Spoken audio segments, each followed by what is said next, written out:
ওকে, তো ভিডিওটা শুরু করার আগে বলে দিই আজকের ভিডিওটা হয়তো একটু অফ দ্য মার্ক।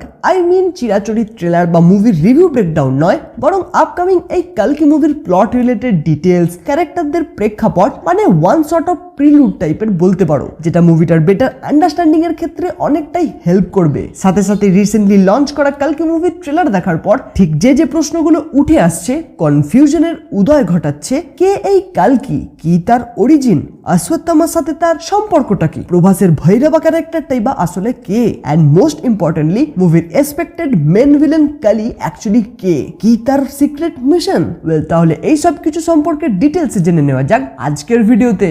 তো সবার প্রথমে যদি মুভির মেন কি অ্যাট্রাকশন, মানে যাকে নিয়ে এই গোটা মুভিটা, কালকিকে নিয়ে বলতে হয়, অ্যাকর্ডিং টু পুরাণ, কালকি হলো ভগবান শ্রী বিষ্ণুর দশম অবতার, যিনি এই কলিযুগে চলতে থাকা অধর্ম, অনাচার, ইভিল ফোর্সেসের হাত থেকে সমাজকে উদ্ধার করতে অবতীর্ণ হবেন, just like Shri Ram, Shri Krishna etcetera. দেখো, সত্যি বলতে যেহেতু এই গোটা বিষয়টা ফিউচারে টেক প্লেস করতে চলেছে, তাই কালকিকে নিয়ে, কালকির ক্যারেক্টারিস্টিক্সকে নিয়ে এক্সাক্ট ডিটেলস তো বর্ণিত নেই, জাস্ট ফিউচার নিয়ে কিছু প্রেডিকশন, কিছু সিম্বলিফিকেশন সর্ট অফ সম্পর্কে জানতে পারা যায়। যেমন পুরাণে কথিত আছে, এই কালকি অবতার সম্ভালা নামক এক পাহাড় পর্বতে ঘেরা অতীব প্রাকৃতিক সৌন্দর্যে পরিপূর্ণ জায়গায় জন্মগ্রহণ করবে, আর তার বাবার নাম বিষ্ণু ব্যাস এবং মায়ের নাম হবে সুমতি। নাও দ্য বিগ কোয়েশ্চেন ইজ, অশ্বত্থামার সাথে এই কালকি অবতারের কানেকশনটা ঠিক কি, মুভিতেই বা সেটা কিভাবে প্লে আউট করতে চলেছে? ওয়েল, এই ব্যাপারে জানতে গেলে আমাদের একটু মহাভারতের কাহিনী নিয়ে ডিসকাস করতে হয়। কুরুক্ষেত্রের যুদ্ধ শেষ হবার পর দুর্যোধনের মরণকালীন অবস্থায় এক শেষ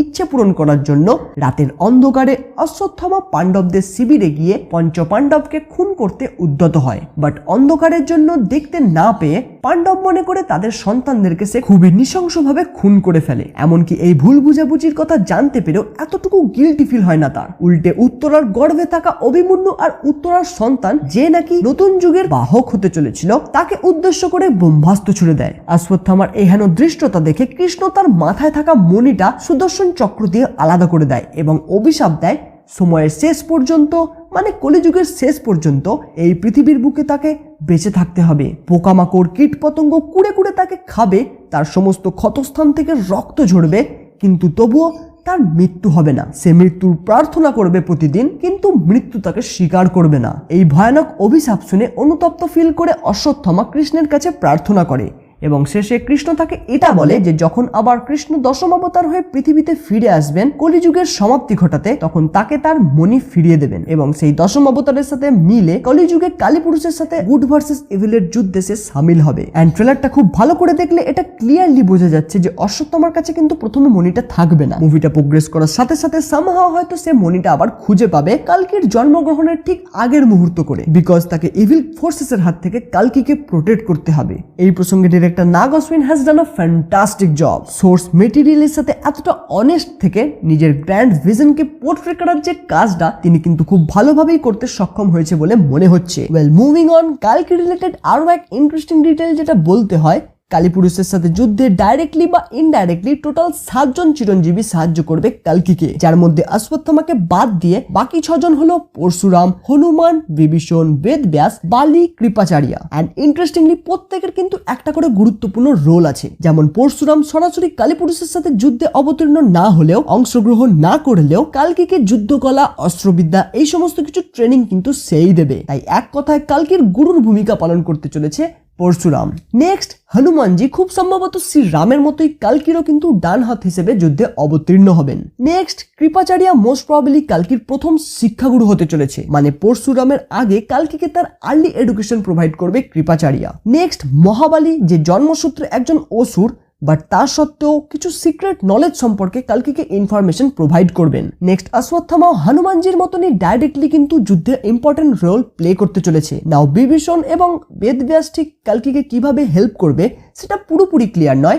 মেবি হয়তো নলেজ আর উইজডমের পার্টটা তাকে প্রোভাইড করবে এরা, বা বেদব্যাস হয়তো মহাভারত যেরকম রচনা করেছিলেন তেমনি কালকি ভার্সেস কালীপুরুষের হতে চলা এই মহাসংগ্রামের কথা মহাকাব্যের মধ্যে দিয়ে পরবর্তী যুগ, পরবর্তী প্রজন্মের কাছে তুলে ধরার কাজটা তিনিই করবেন।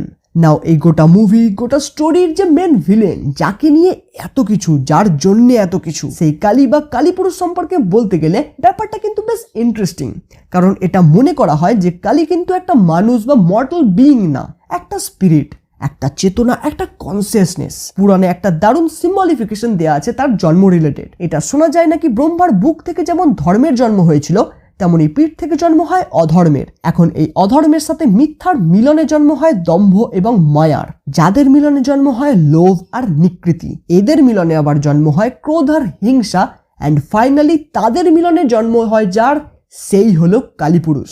How beautiful the description is, just think about it. অধর্ম, মিথ্যা, দম্ভ, মায়া, লোভ, নিকৃতি, ক্রোধ অ্যান্ড হিংসা, এই সমস্ত অগুণের সুসম্পন্ন হলো কালী। অতীতে ঘটে আসা সমস্ত ইভেন্টের যে সমস্ত ভিলেন সাইড, রাবণ, দুর্যোধন, শকুনি, সেই সব্বার থেকে অনেক অনেক পরিমাণে ক্ষমতাবান হলো এই কালীপুরুষ। এছাড়াও কালীপুরুষ রিলেটেড অনেক জায়গায় এটাও শোনা যায় যে দেবতা আর অসুরদের মধ্যে যখন সমুদ্র মন্থন হচ্ছিল, তখন সেখান থেকে প্রাপ্ত বিষ দুপক্ষই গ্রহণ করতে অস্বীকার করেছিল, আর তার জন্য মহাদেব সেই বিষ পান করেছিল। এটা তো আমরা সবাই জানি, বাট এই বিষ পানের সময় তার ছিটে ফোঁটা নাকি কালীপুরুষের শরীরে গিয়ে পড়েছিল, যার কারণে তার দেহ নষ্ট হয়ে যায়। বাট সেই সময় যখন অমৃত নিয়ে দেবতা আর অসুরদের মধ্যে কাড়াকাড়ি চলছিল, তখন সেই অমৃতটি কয়েক ফোঁটা কালী পেয়েছিল, যার কারণে সে অমর হয়ে যায়। অ্যান্ড দ্যাট ইজ ওয়াই কালীপুরুষকে এক মর্টাল বডি ফর্মের থেকেও বেশি এক স্পিরিট, এক কনসিয়াসনেসের ফর্মে প্রেজেন্ট করা হয়। আবার এই কালীপুরুষের অরিজিন সম্পর্কিত আরও এক কথা যেটা প্রচলিত আছে, মহাভারতের যুদ্ধের শেষে তার অনেক পরে শ্রীকৃষ্ণ যখন এই পৃথিবী ছেড়ে চলে যান, মানে তার মৃত্যুর পর কালীপুরুষের প্রথম আগমন ঘটে এই পৃথিবীতে। তার ফার্স্ট ইন্টারাকশন ঘটে পাণ্ডবদের উত্তরাধিকার তখনকার সম্রাট পরীক্ষিতের সাথে, যেখানে কালী একটা ষাঁড়ের 3টে পা কেটে খুবই নৃশংসতার সাথে চতুর্থটাও কাটতে উদ্যত হয়েছে। সো মেনি থিওরিজ আর দেয়ার বস, তাই নয় কি?